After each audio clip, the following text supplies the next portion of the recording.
Hey guys, I wanted to have another talk. This topic is what is love? I know that, when you're a preteen or, and this starts in the fifth grade, you will develop feelings for the opposite gender. And I know this because when I was student teaching at an elementary school, there was a fifth grade boy that liked me, and I was way too old for him, but he liked me, and he told everybody, be quiet, listen to her, and I was like, oh Lord, this boy. And so children can start to develop feelings as young as the fifth grade. And when you get to sixth grade, it's all over. I mean, you go through so many changes, and you go through so many hormones, and I'll explain to you how females work. Every now and then there is a chemical released into a female's brain, and it's called oxytocin. And this chemical makes you feel like you are in love.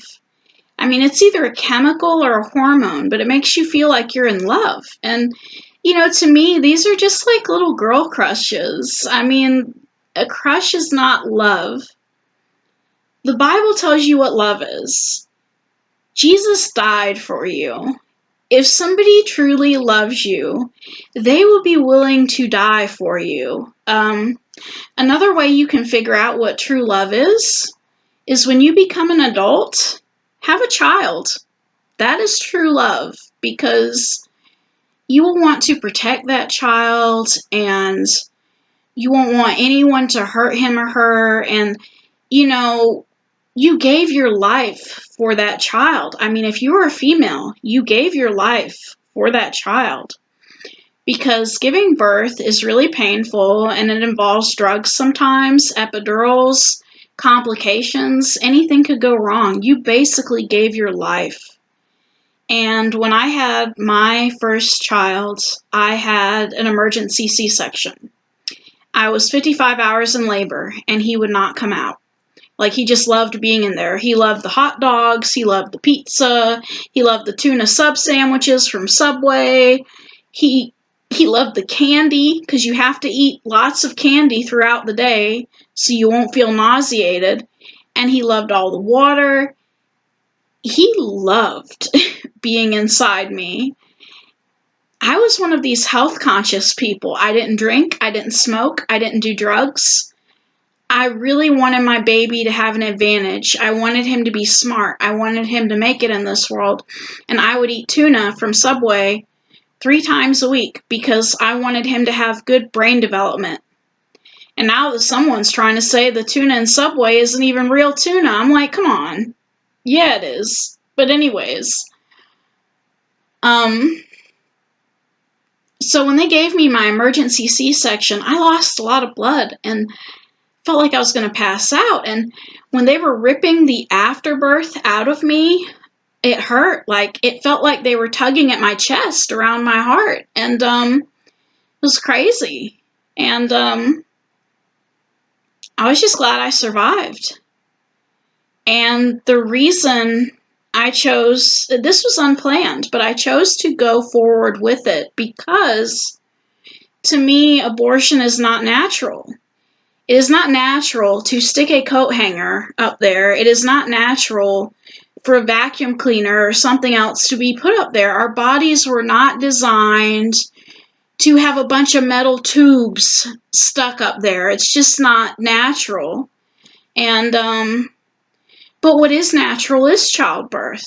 I mean, women have been doing it for a long time.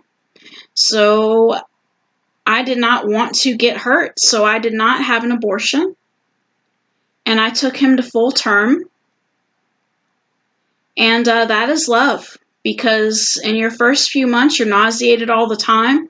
Some women are nauseated for the whole 9 months. You're suffering for somebody for a long time.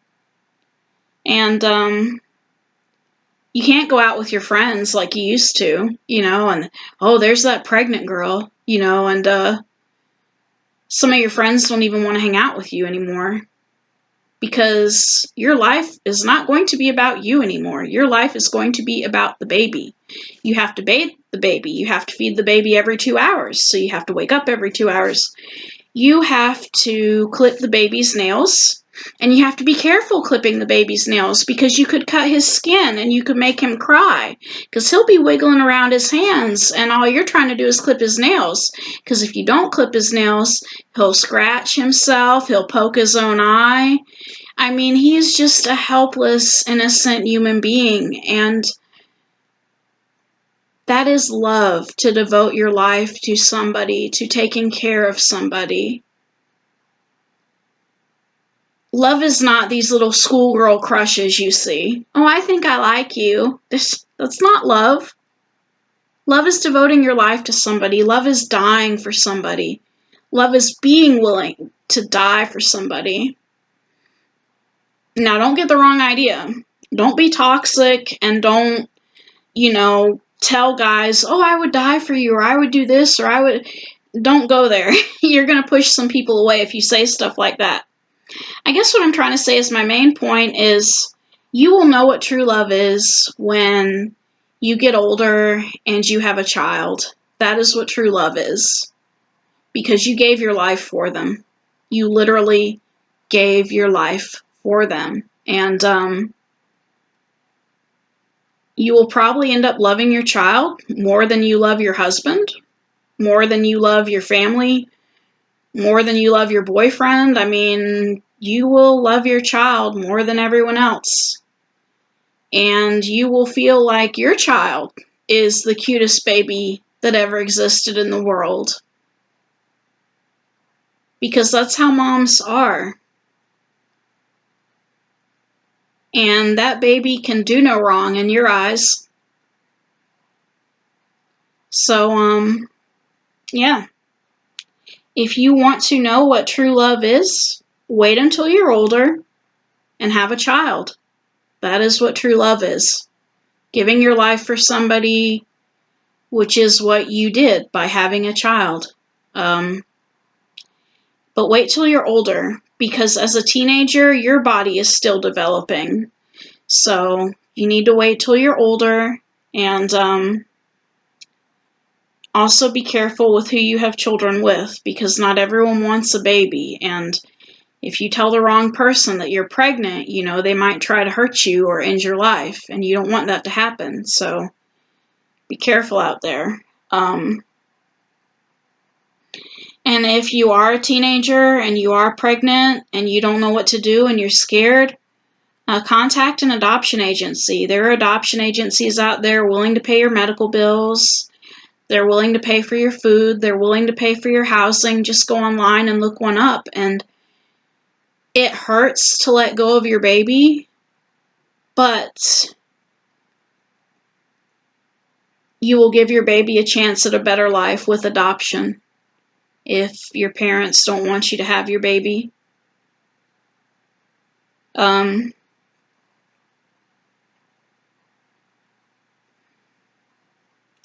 Abortions are a money racket. People kill their babies for $400. Go in, pay $400, get a procedure done, and that's it. Like their life didn't matter. And they just move on with their lives like it was no big deal. Not everybody, but some people, they will kill a baby and move on with their lives like it was no big deal. And I don't think it's right. I'm not trying to judge anybody, but I just don't think it's right. Like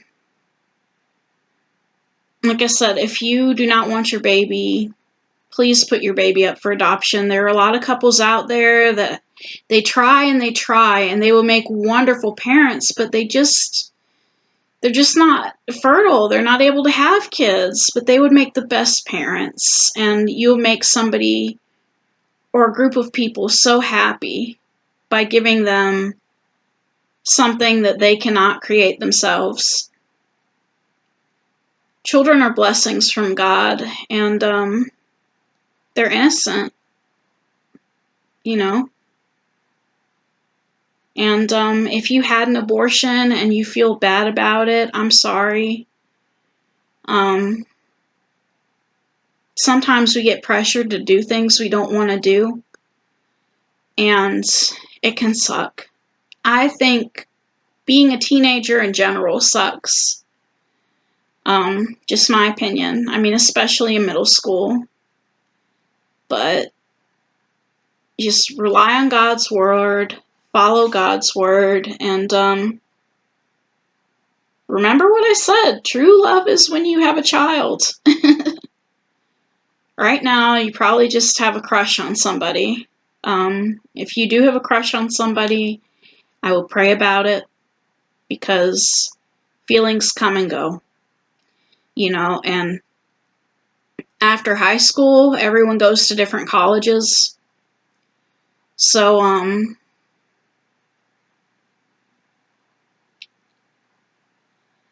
thank you for watching this video.